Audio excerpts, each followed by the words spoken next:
Hello, runners. Welcome to the Coaches Chat live on Facebook. I'm Coach Steve. I'm here with Coach Ben. We are here live at the NYRR Run Center presented by New Balance to talk all things training with you. So if you have any questions for us, put that in the chat. Tons of you did ask questions already. We have those queued up to answer those throughout the show. We have a lot to talk about, Ben. We're going to talk about new runners, things that new runners should be doing because it's spring, so a lot of runners get out there. It's time to get those legs moving, or if you've been off for a while, if the wintertime maybe, you're starting up again, some great tips, and also how to find out what kind of runner you are. A fast twitch, slow twitch runner, maybe an in-between runner. A chill runner. A chill runner, a music runner, and a little bit of everything. We're all kinds of runners. Yeah. I was in the park yesterday, Steve, and it was so beautiful here in New York City. You're out.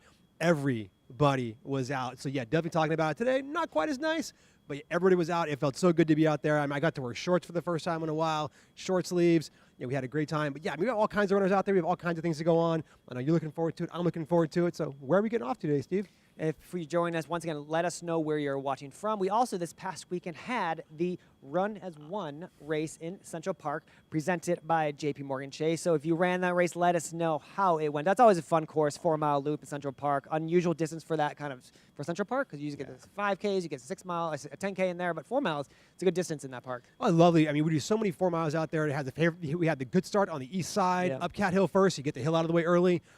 Beautiful day. I think 6,000, 7,000 people finished that race. I heard a lot of PRs from friends and other runners out there, but it was a gorgeous day to run. A little windy up the east side, but hey, it happens. But it was a great day. I got to run with my wife and my son. We always like to have a good time out there. It really is the Run as One, a good cause out there. Lots of smiling faces when we're done. Again, looking forward to it. I know we have a few more 4 miles up on the agenda for the rest of the month, so check out those too as well, runners. So, guys, as we said, let us know your questions, but we're going to talk about new runners. So if you're a new runner, this is your section to pay attention to. A lot of good tips for new runners.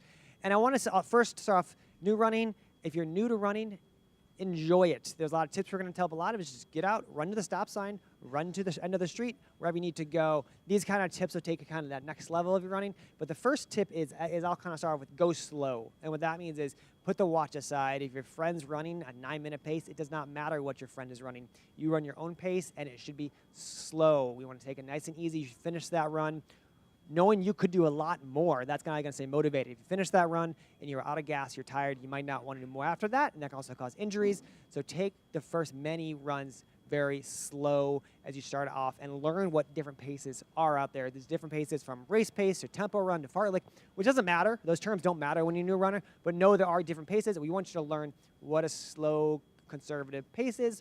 If you want to look at kind of RPE level, which is rate of perceived exertion, 10 to be an all-out sprint and 1 being a walking, I want you to start on a 3 or 4 as a new runner. Nice and easy out there. Do not be huffing and puffing on those first few runs, Coach Ben.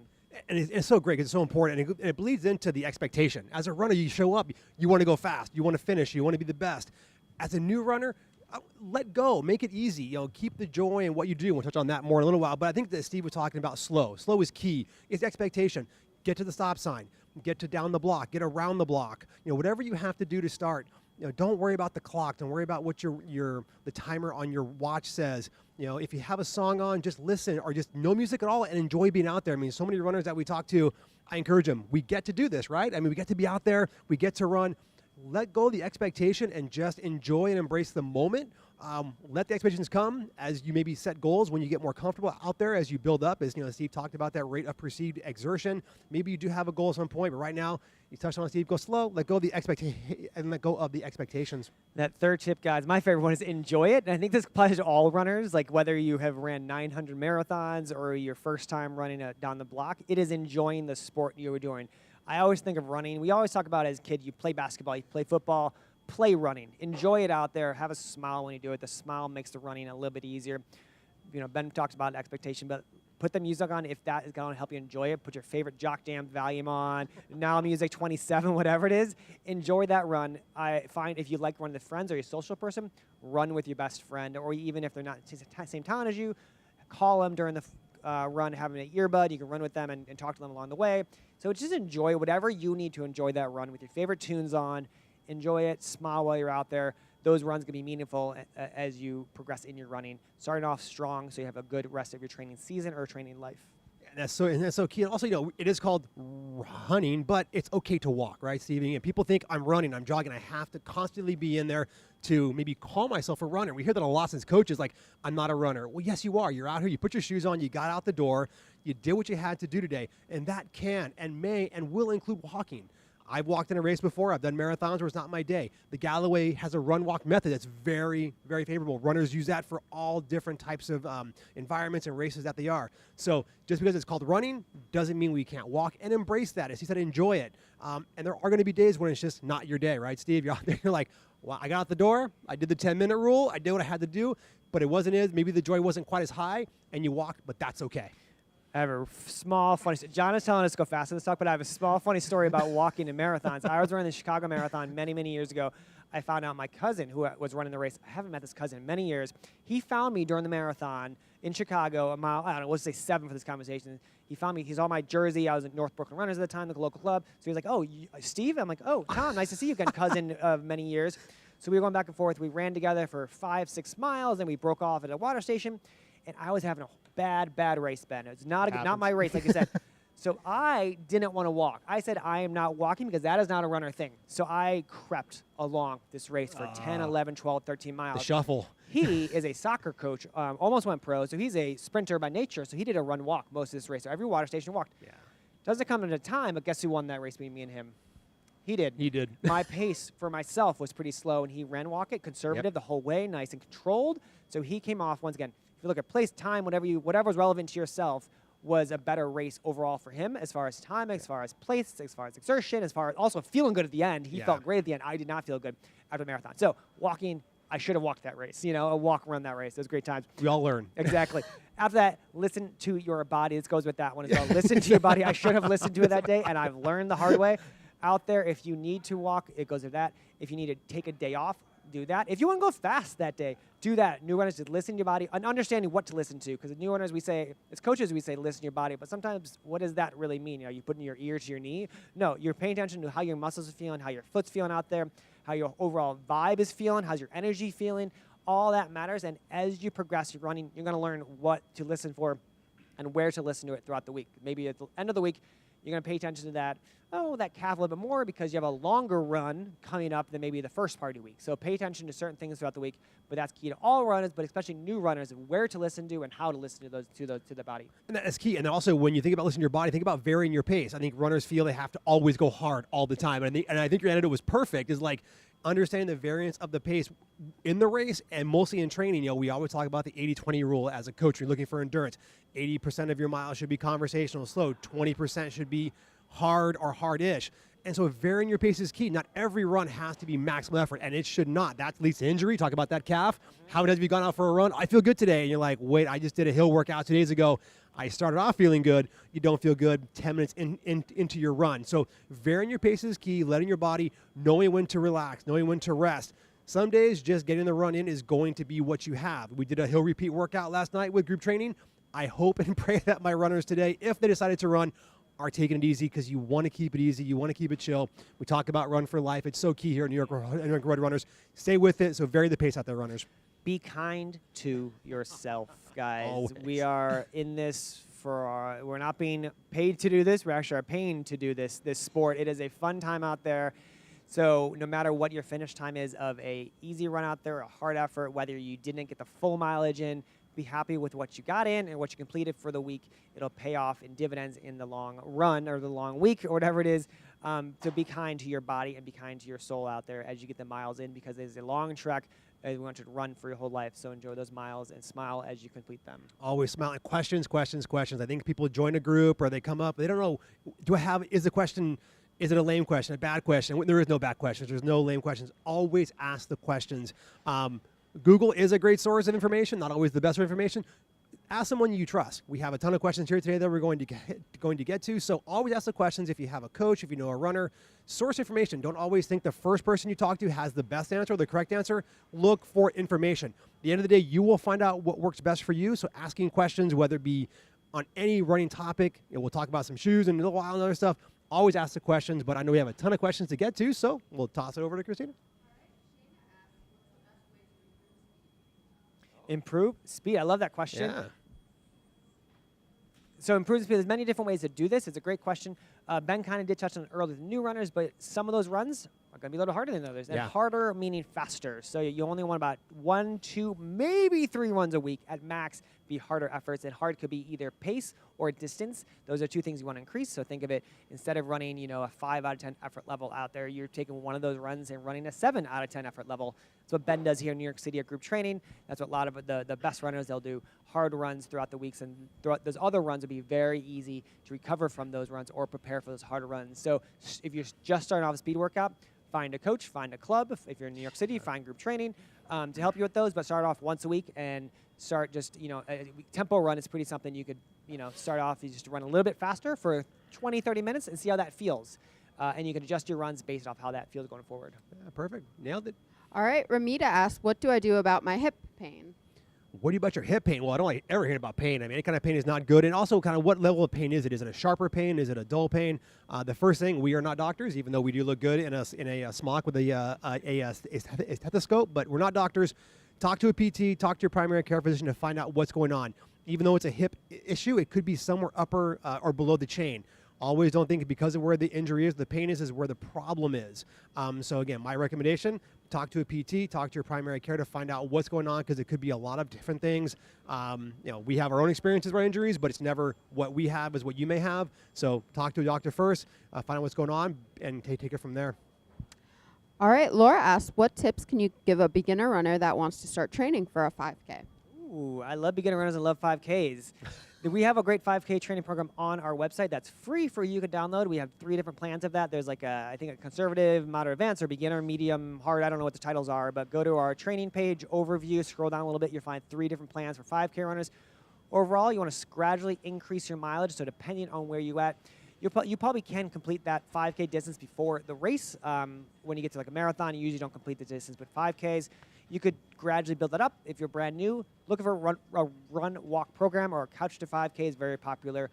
You take it nice and easy, as we said earlier, with the new runners. So it might be going on a 20-minute run, but you're going to do a 1-to-1 ratio, so you're going to run for a minute and walk for a minute. Run for a minute, walk for a minute, and stick to those. Even if that first minute you're like, I don't need to walk, I want you to walk that first minute, because you want to have energy for the end of the run to feel strong as you finish up that first workout.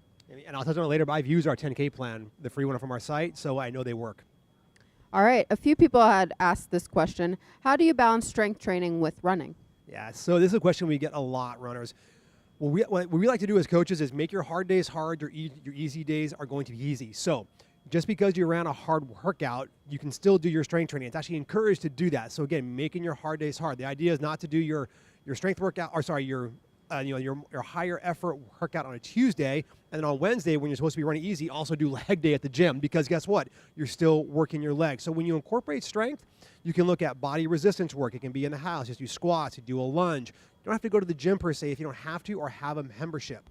But use those days when you're doing your intervals and your tempo runs.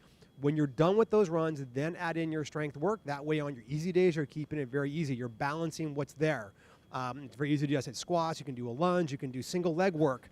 You can do calf raises. You can, there's all kinds of things. If you're working with a PT, they'll give you strength routines to do.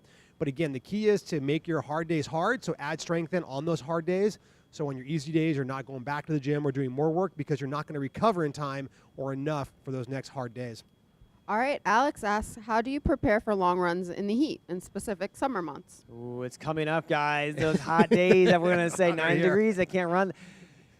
You adapt to it. So just like running in the cold, you adapt to that heat gradually over time. So that first run, usually in June, I think it usually starts. People will complain, especially group training, like, I can't keep my pace is all of a sudden a lot slower. And throughout summer, you'll feel that on the really hot and humid days. But those hard workouts will help your time go down in the fall. So it still comes down to safety, though. So it might be harder out there. You're going to adjust your effort level. You might want to do, a time. Let's say you want to do 9 minutes per mile, but you might actually have to go slower than that because of the heat and humidity. You can't really adjust to that. Just like running at a high altitude, your body sometimes just won't go that fast because of the heat and humidity. So bring that effort level down a little bit. You want to drink fluids even more in the summertime, before, during, and after. Wear light clothing, a light baseball hat, a visor, something like that. And make sure, if you can, run in shady areas just to stay off the sun. So Central Park, Bridle Path is great for that kind of stuff because it's mostly all shade. Than some parts, that are out in the streets and has less shade throughout the summer months. Yeah, I think there were 3 key topics in our first segment that we touched on, Steve. Listen to your body. Yep.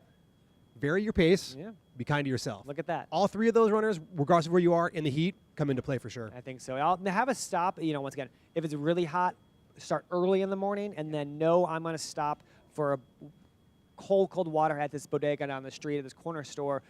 Make those stops, and then whether it's ice pack on you, once again, I'm thinking of extreme days, but if you'll adapt to it over time, over the year, and start early in the morning is a big thing because it's rather run at 70 degrees than 90 degrees. Always better. Always. All right, Kat asks, how do you make time for training? Are there any shorter training sessions that you can do? How do you make time for training? Again, always the balance between what we do as runners is trying to fit that in. I always like to joke there's a morning runner and an evening runner. Steve, you are a morning, 100%. Morning I was runner. at 5 a.m. today. You're 5 a.m. That is definitely a morning runner. See the bags on the eyes ready?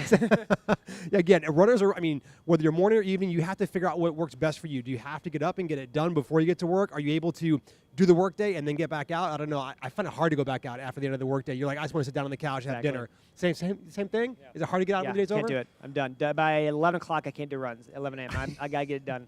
So again, I think you have to find out what works best for you and how to squeeze that in.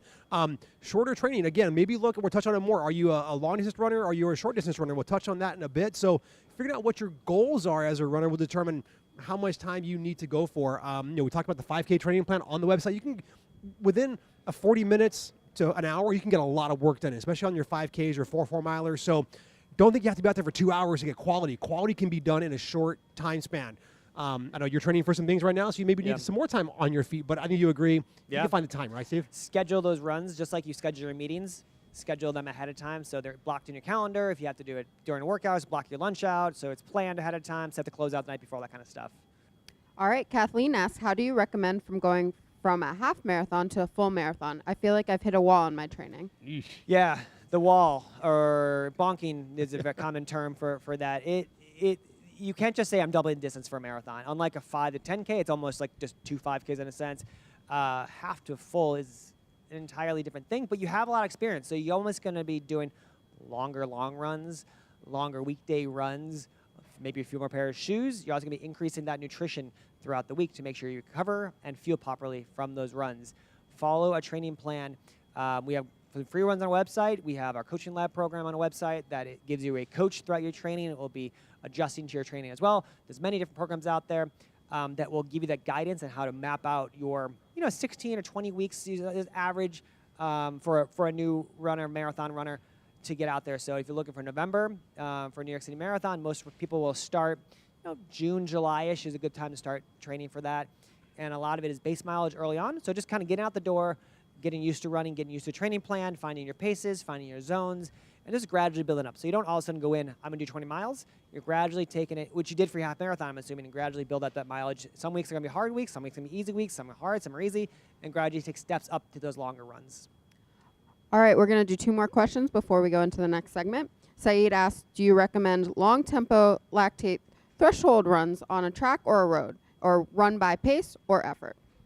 Yeah, and that's key. If you're doing it depends on what kind of lactate threshold you're doing for track or road. Again, you can do those in different, for 5K, 10K, half or full.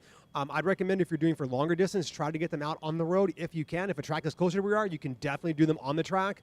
Obviously, your threshold runs will be longer, so constantly making the left-hand turns on the track after a while is not advisable if you're going to be out there for an hour, hour and a half for a longer run. So if you have a run, you mentioned the bridle path. I love to do my threshold runs on the path areas. It's a little bit softer surface if you have them. Get on the road. Again, if depending on what you're training for, I think will be the best determinant if a track or a road is going to be ideal. I like to do my threshold runs if I can find the course I'm going to be. Actually, Hayeson's a great way to get out there to do that. And then by pace or by effort, I think it depends on time of year. We talked about a bit more like where you're going for, because sometimes if you have to get out in the evening, and it's also where you live. If you're in Florida, you're used to the heat. It may be different than up here in the Northeast where it's colder and we're going to get warmer throughout the days. You have to kind of vary what you are. But again, if you're doing threshold or lactate or your tempo is for like a 10K, getting used to that pace and effort is key. Even in marathon training can be also, but you may add your marathon pace miles maybe in a long run as opposed to your during your tempo run. So again, depending on where you're training for will help determine where you go by pace or by effort. I'm a big effort runner. I don't know, Steve, are you effort runner? Effort and road. Yeah, My effort answer. is a big. I think for tempo runs, I really go more by effort than by pace, just because I never know how I'm going to feel, and some days I may feel better than others. Your fueling is going to be key on those. Also, the duration of your tempo run may play more into that. So I would say hedge on endurance, hedge more towards your effort base. Where if on your shorter, if you're 5 or 10Ks, you may want to be in the pace because it does help you on those, because those will be key for a key workout for that run. All right, and last for the segment, Jael asked, what are the main causes of knee pain while running, and how do I stop my knee from hurting? There are many different causes that we cannot even discuss them in this segment because there's so many issues. If you have knee pain, definitely check in with your PT doctor. We'll actually have a physical therapist back on this chat end of the month, so you can come back for that if you like. Find out what's going on with your knee. But there's so many different causes. It could be form, it could be muscular or strength. So I would check in with a PT. I'm not going to try to diagnose you here, but figure out what's going on. I would pull the running back and do, instead of running right now, if you're having knee pain, do things that don't hurt it. So if you can walk or hike, it's really good. It gets your heart rate up still. If you can do elliptical, if you can do a cycling, if you can row, if you can swim, those would be good until your knee is back to full strength, until you figure out exactly what's going on. But anything you do right now to avoid pain is key. So we'll come back to more questions in a little bit, but Ben, you did talk about this before with a question about what type of runner you are, because while we're all different athletes, there are kind of buckets that athletes fit into, and to knowing that and what to train for can be helpful. So we talk about kind of fast twitch and slow twitch. Why don't you talk about the fast twitch muscle, because I'm nowhere near fast twitch muscle. I know that. So this is not me. I don't want to talk about who's not me. So talk about what a fast twitch muscle is, what defines them, how do you know if you are one? Yeah, definitely. All of our bodies are composed or comprised of fast twitch and slow twitch in our bodies. Those are predetermined. We can't add more fast twitch, but we can build up our fast twitch muscles that we do have to be more efficient to what we go with. So when I think about a fast twitch, these are people who are quick. They can run shorter distance races very fast. I mean, you think about your milers, your 4 milers, your 5Kers. These people can just go out there and crush. Even your 800-meter runners. You watch like those guys on the women, men on the races. You watch them. How fast can they go? How can they do that? Their bodies are comprised of a certain balance, but they also train the fast twitch muscles to be as efficient as possible when you're out there. So when you look at those things you want to train, we talked about the 5K and the 10K training plan. Part of those training plans is training your fast twitch muscles to be very efficient for the races, because those races require your body to maintain speed. It feels like a short amount of time, but I feel like an eternity. I mean, I don't know if some of the 5Ks are going to be done in 18, 20, 25 minutes. It seems like an eternity because you're just on the level for so long out there. It's tough, isn't it? That's you shaking your head. Like your nerves. And some people you get out there. I mean, a 10K, I trained for one back in 2019. It was probably the hardest training cycle I've ever done because I was always working those fast twitch muscles because I had to get very used to staying on that level for as long as I can. But again, when you train them, you typically will have great days, and the PRs may show for that, right? Right, Steve? That's right. Yeah. Yeah, and opposite of that, you'll have what's called slow twitch runner endurance. So this is me right here. This is me in a nutshell. You got the slow twitch muscle guy here, and these are people who love the long distance, half marathons, ultra marathons, you name it, anything over that 10K usually, 15Ks are their go-to places. So they're going to thrive on those 20-mile long runs, those 10-mile long runs. That is where they feel at home. They're not going to enjoy. We had a question earlier about track workouts. I shook my head because I don't like tracks. You can do some long workouts on tracks. It just to me is monotonous. It's always my left side feels it because you're always going left on tracks. I need to be on myself and a lot of slow twitch people need to be on a road or trail to get those long runs out of the system. Their PR is going to be set more in those longer distance, and you're just going to feel a lot better. Fast twitch workouts makes us nervous. We don't want to do that. I look at my thing, like, you want me to do 8x400s? No, I'm not doing that.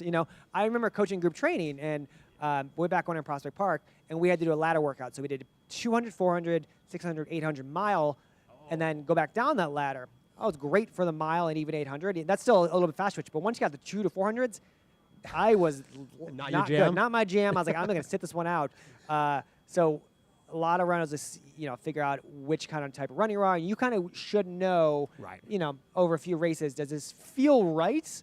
And how is my training? Does that training feel I got something out of it? Was it a struggle to get up every morning to do those 400-meter repeats, or was it struggle to get up to do those 10-mile run? What kind of, where did you favor in your training? Yeah, I mean, and I've talked to people, they're like, I would rather run 3 hours at long, slow distance and just chill. You then have to go out there and do 10 by 400s. Yeah. It is like death on 2 feet. And I guess as I've gone through my own training, my own personal stories, like I've actually found myself gravitating back towards the short distances. I don't know why. Maybe because being out there for 3 hours just wasn't, because again, when you train for a marathon, if you've done it, Steve, you're kind of in that, so much is built around that long run. You have to get ready because you've got to, no matter what you do, Monday through Friday, Saturday, Sunday, I've got to be out there for 2-3 hours because there is no way around it. You cannot just show up for a marathon. No, most of us can't. Yeah. There's people out there in the world, and tell me your secret if you can do that. You can show up and have a good day because you've got to be ready. The marathon is no joke. You touched on earlier, we had a question, the difference between a half and a full. A half, you can do the training, put the time in, but doesn't like take up so much of your life. When marathon training, anyone out there who's done it, I work for our team for kids runners. We'll be coming out in June, getting ready for the marathon training for all of our fall marathons. You just have to put in the time and whether to do that. But get out there for like your 5Ks or 10K workouts. It's a different kind of work. It's a mental, because you really have to, it's going to be uncomfortable for however long. But again, I mean, I'm sure it's a different side of uncomfortable. Is it uncomfortable for a short amount of time or for a long amount of time? Yeah, no, the most runners are a little bit of both to the spectrum of this. So, and you have a spectrum where Usain Bolt, we know where Usain Bolt lives. He lives on that fast twitch side. And then you have the extremes of the slow twitch muscles, you know, your Kenyan elite athletes, your fast Americans, the marathon, like a Molly Seidel kind of athletes. And most of us, average, will live in the middle somewhere where I could run a fast mile. I won't enjoy it, but I could do it. But you can figure out where your training is most effective. We have a lot of runners say, I just don't like the marathon. People love it. It's always talked about, but just don't perform well. Well, maybe you should try really training for the Fifth Avenue Mile or the Jersey 5K.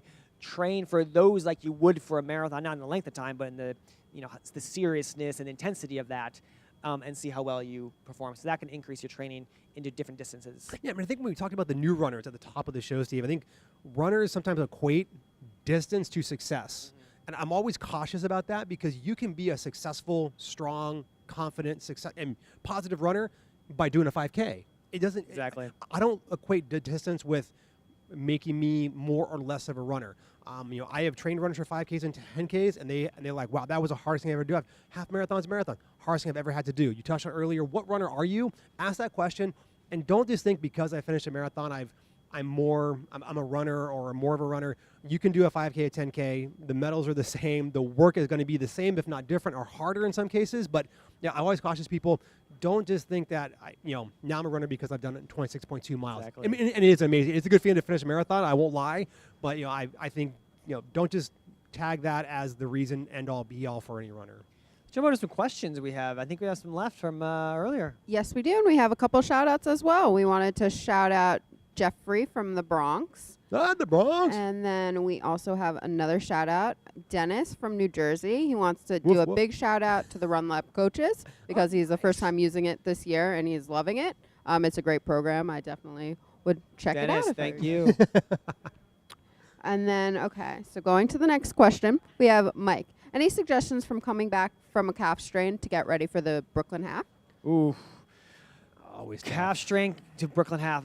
First off, I want to make sure that you are 100% recovered. So talk to your PT doctor that you were seeing. If you weren't, I just check to make sure it is fully covered. What happens a lot is people will come back too soon, and then you're going to have a really great 1 to 2 weeks, and then a really bad 4 to 5 weeks for the race. So make sure you are 100% ready to go.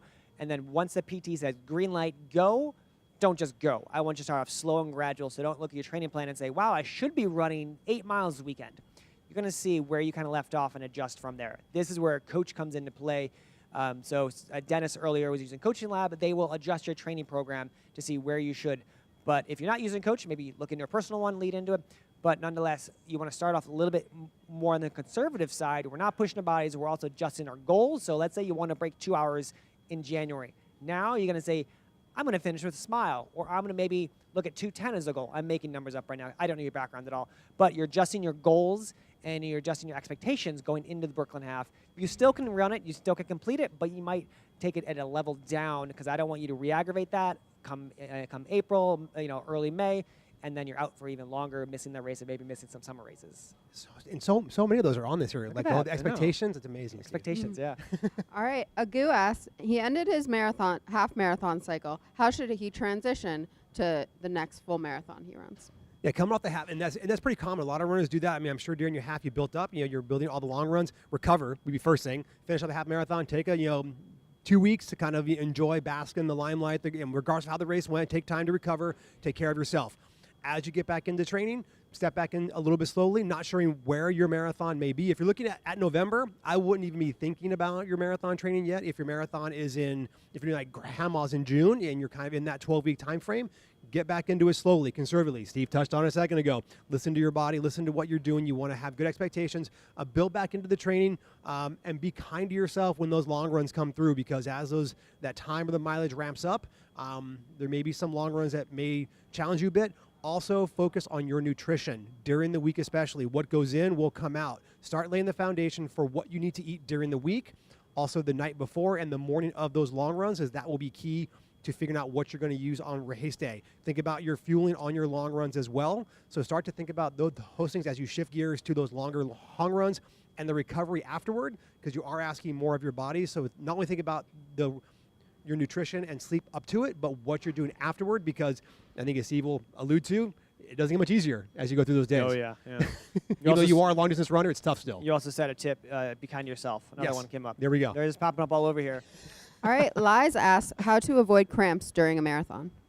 Ooh, this is a hard question to answer because there's cramps all over the body when it comes to running, unfortunately. So I don't know where your cramp is. A lot of times in general, it's hard to speak like that for running, but they will come down to hydration, nutrition, or pace, So one of those three will kind of. So I'm assuming you mean like a side cramp, Could a be. side stitch, maybe. Yeah. Not really sure. If you read that, or let us muscle know. cramps, maybe Muscle calf cramp, yeah, strains. it could be Yeah. so many other things. I would make sure you're hydrated properly beforehand. Also, you get enough salt in your system. A lot of the gels or goos or bars will have that in them, so maybe try to take those or different timings. If you are eating and then directly going for a run, a lot of times you just have the food bouncing around in your stomach, which will give you a side stitch cramp. If you're feeling it, once again, in the calves, Ben mentioned it earlier, similar, maybe you want to roll it out beforehand, use a roller or a Theragun type of thing to help kind of get those blood moving in your calves before the run starts. Hopefully that helps without knowing where the cramp is. It's kind of hard to answer without knowing more details. But All right. Raphael asks, can I train for a marathon 2 times a day because I have a very busy schedule? Yeah, the ever popular 2-a-days when you have a busy schedule. I mean, it goes back to Steve saying schedule your runs like you do your meetings.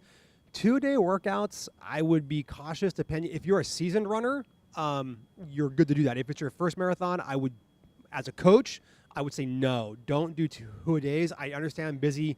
Life is busy. So what I would do is get the quality out of the runs that you can. So if you only have 3 or 4 days to run, make those quality runs. One should be your long day, and 2 of those will be speed days, and 1 would be for a recovery day.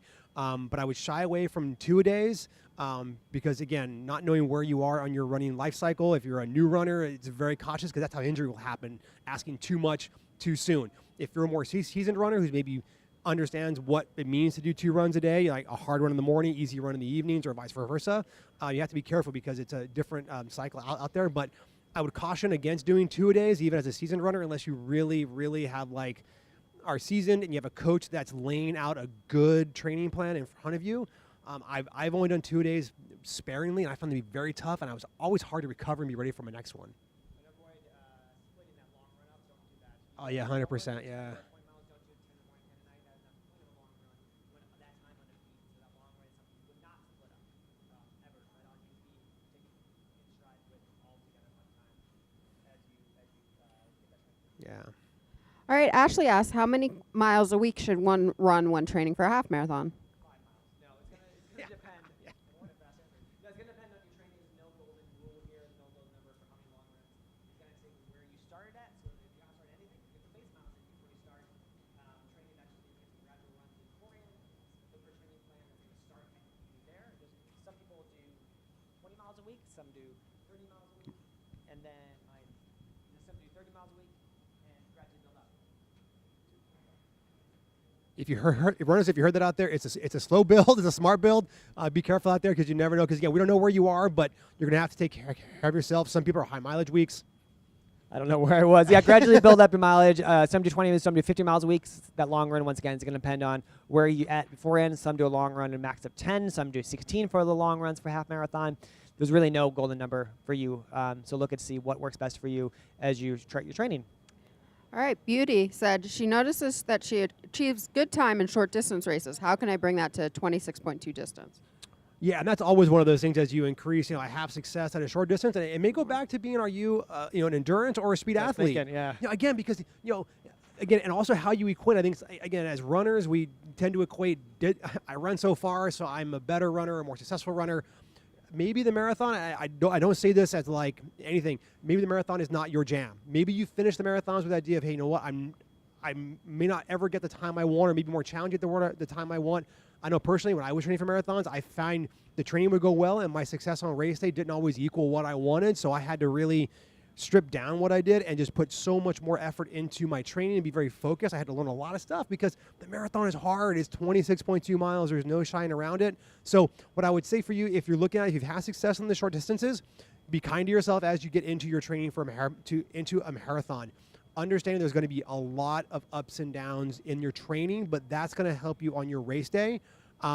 Get with a coach. You talked about Run Coach. Get on there. Get a virtual trainer would be good. You have someone to touch with. They'll give you a roadmap. That training is a roadmap out there.